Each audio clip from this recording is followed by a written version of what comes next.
Hello everyone, hope you're doing well today. Today we're going to be looking at our dictionary program, but we're going to be looking at an alternative way of storing that information. So rather than using the string list in the first iteration, we're now going to be using a dictionary, which is part of the generics collection.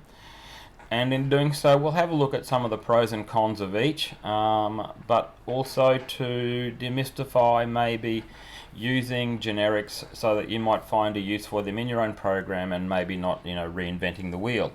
Not saying that you do. So the dictionaries have been part of the generics collection since about 2020. So we're talking about 5 years ago. It is implemented as a hash table, and that does mean then that the key value pairs are not in any particular defined order, and it also means then that you are not iterable by index, like you might do, say, with a string list. However, being key value pairs, you can iterate over them in that mechanism. So, or you can get an array and use it that. So, but it says here also that both the key and the value can be of primitive types or complex types. So primitive types are things like integers, strings and booleans, and the complex types are things like records, classes and so on. When it comes to our usage, basically there are going to be, let's say, if you can think, 3 typical operations: get, set and find. Now we're talking about a find. We're looking at does this dictionary or does this collection or does this set contain this item. You can also clear a list, or the dictionary I should say here.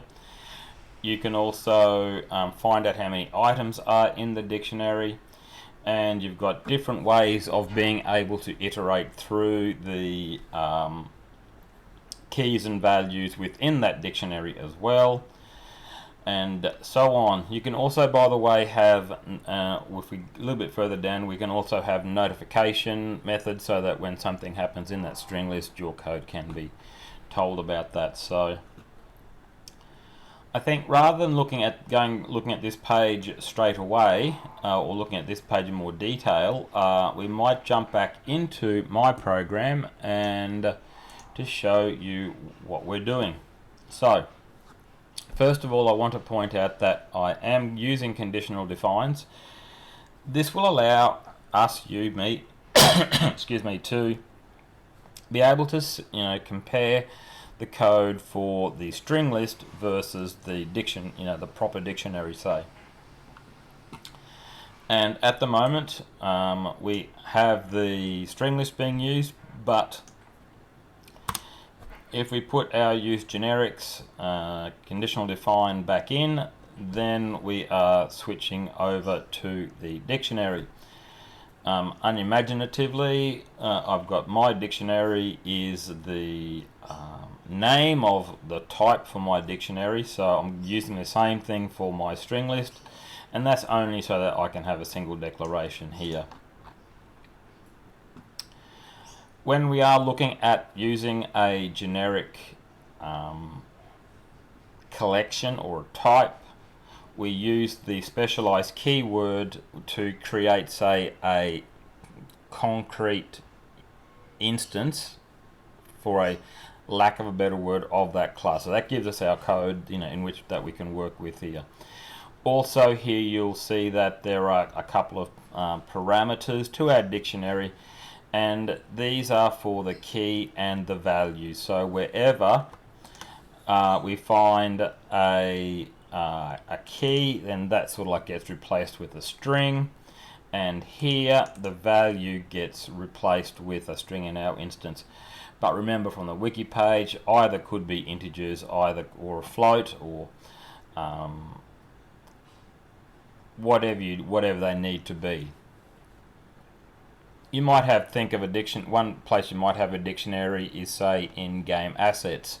A name being something like if you were less thinking of a fantasy game, you might have a dog, a cat being pets, a wolf being an enemy, a fish being something you can catch, they might be all keys, and your values could be the actual images and other information associated with that, you know, type of animal to be used in for the display within the game. Now,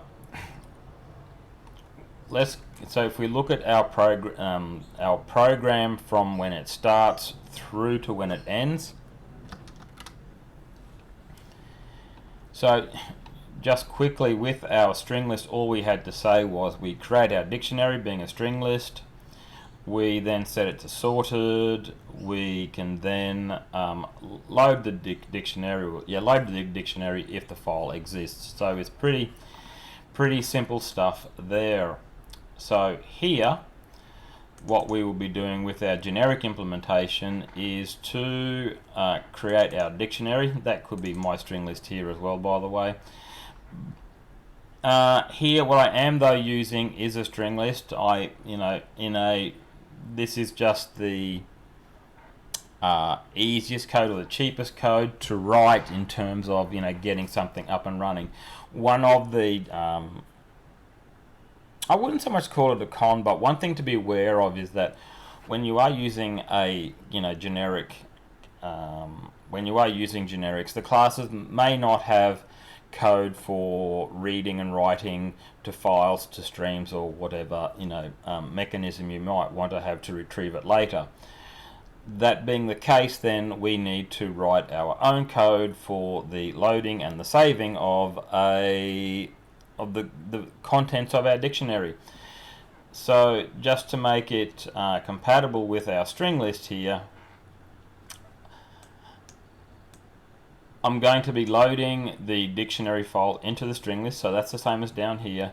But then what I'll be doing is iterating through the items in that string list, writing out or adding the name being the key and the value into the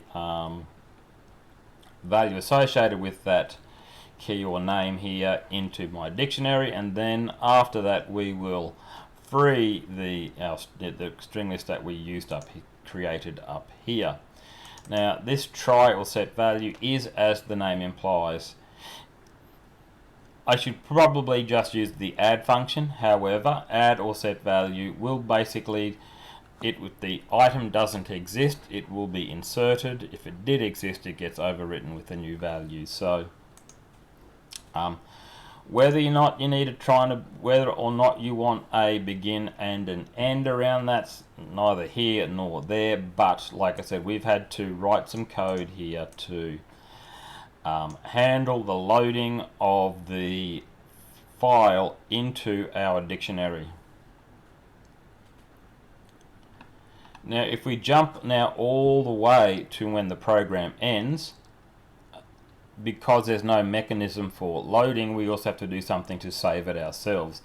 So here what I'm going to be doing is to iterate through each key value pair in our dictionary and add it into the string list, so I can then save that string list into a file. And we'll look at this bit of code here in a little bit more detail when we go back to the wiki page. So if we go to the form, and we've got our normal word definition field, and now we're going into the add method.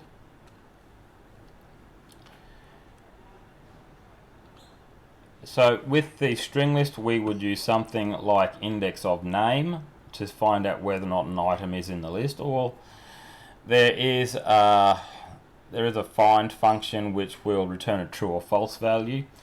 With something like a dictionary being a generic, we have contains key, and so we can say that if the dictionary contains this word as a key, then we can take some action accordingly. And here we were just displaying that message saying, hey, the word's found, do you want to update it, yes or no? And if they said no, then we will exit. Here, again, we're using the add or set value function. So new word, new definition. If it doesn't already exist as part of the dictionary, then based on the key it'll be added. If it does exist based on the key, then our definition gets updated.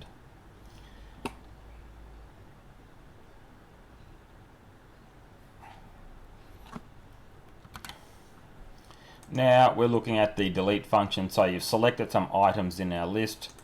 We can then click on the delete button, and here it doesn't get much simpler when we're looking at the dictionary. All we do is that we're going to just say we just want to remove this word here. That's it, nothing more. Whereas in the dictionary, when we are using the string list, we basically have to, is it in the list? Yes or no? Got its position? Then we can do a deletion. So this code here, we could say is, when I say it's easier for the programmer to write than having to write those 3 lines there.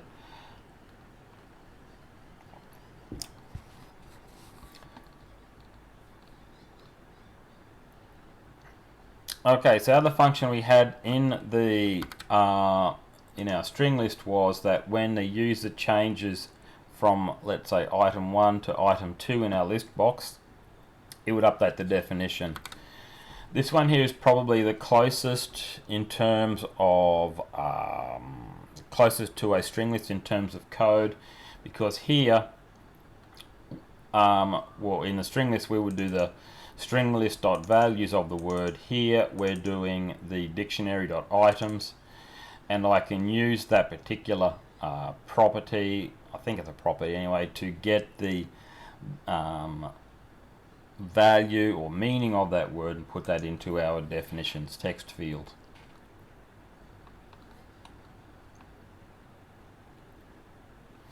Now, because we are essentially working with, in our string list version, when we were going to populate the list box based on our dictionary, all we had to do was to, for each item in our dictionary, we're just going to add the names. Similar to, with our dictionary collection, rather than doing something like retrieving the name from the dictionary, or for each item in the dictionary, here what we're basically going to be doing is for each key in our dictionary, we want to add that key string, being a string, into the list box here, and that's it. I did add some other code in here to also show you another way of being able to iterate through items in the dictionary. And basically, in the same way that you can retrieve the keys, you can also do that for the values, and you've also got a way how you can get the key value pairs.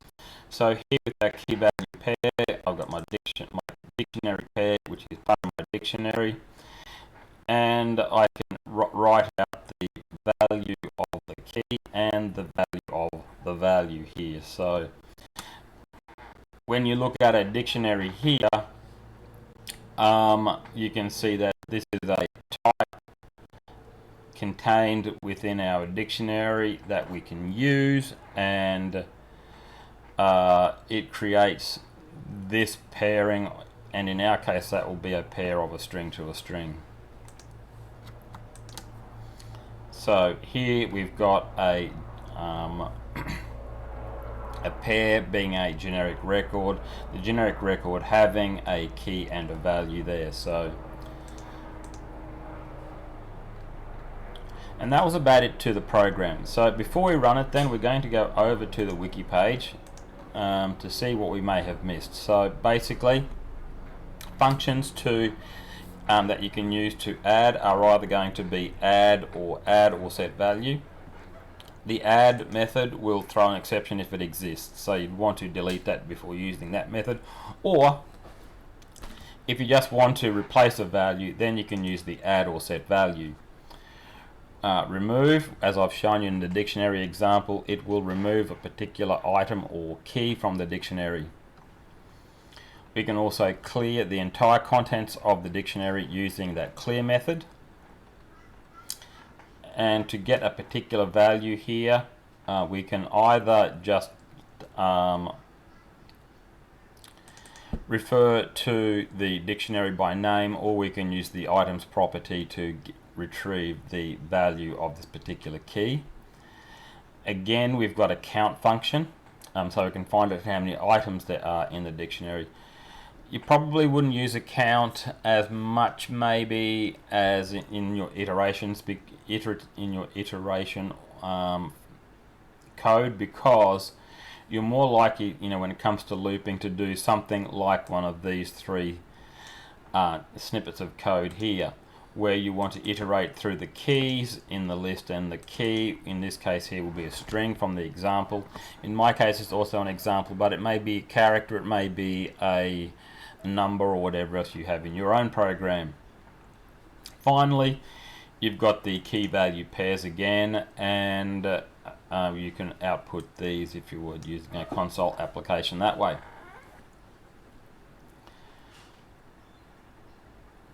In our code here, we are using the contains key. So let's say if we wanted to make sure that the user didn't overwrite something they had previously entered in, well, we might use the contains key method, which returns a true or false value to say whether or not that item is in our dictionary. And then, like I'll say most functions or procedures in Delphi, whereas you've got a function which will throw an exception, there would also be a implementation that does not throw an exception, and something like a try add, try get value, etc. Now, notifications are where it does get a bit interesting. So here what you can do is have functions or procedures that get triggered when a key or a value gets added or removed. Also be aware that there is no updating an existing value, so there is no updated event. Instead, you'll get a removed followed by an added call. So let's say that something were added into your list, and your dictionary, by the way, doesn't have to be like a dictionary of just look up values. You may be holding information or stats about employees, for instance, on a dashboard, and you want to change your dashboard where you may want to remove an item, so that gets taken out of the dictionary. And you want to update your user interface, so you can sort of like hook code together that way. You can notify the front end that something has changed in the back end, and you need to update your view somehow. And then there's just some other information about how you might use a class here as the value, some more information about exceptions and so on. So let's run this program, shall we? Now we are using the generics implementation right now. So we're just going to run this. Okay.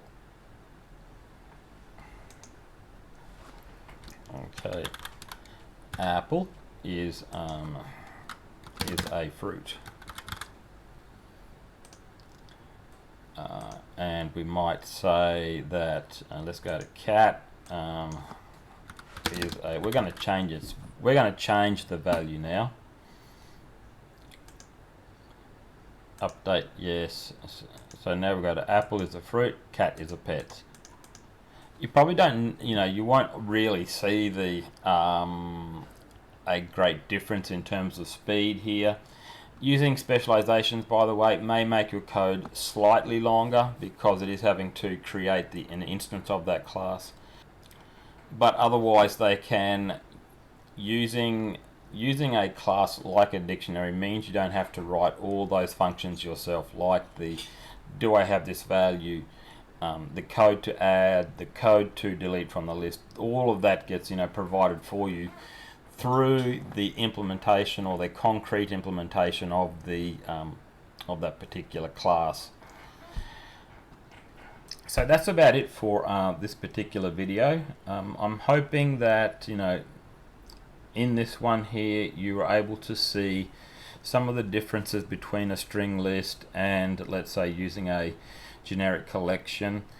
That while it may be more efficient, say, in terms of, you know, adding and retrieving items from the list, the other side is that you have to write your own code to, you know, load from disk or to save it to file. So also that debugging could become a little bit more tricky, and the code, when you are looking at generics, may be a little bit confusing, you know, at first. But on the whole, though, to save you having to write that code to add, check if something exists, etc. So it provides a boilerplate template code that just swaps out, you know, the types and the keys with what you tell it, you know, up here essentially. So it can make your life a lot easier there. So that's about it, and until next time, happy coding, and I'll see you then, and bye for now.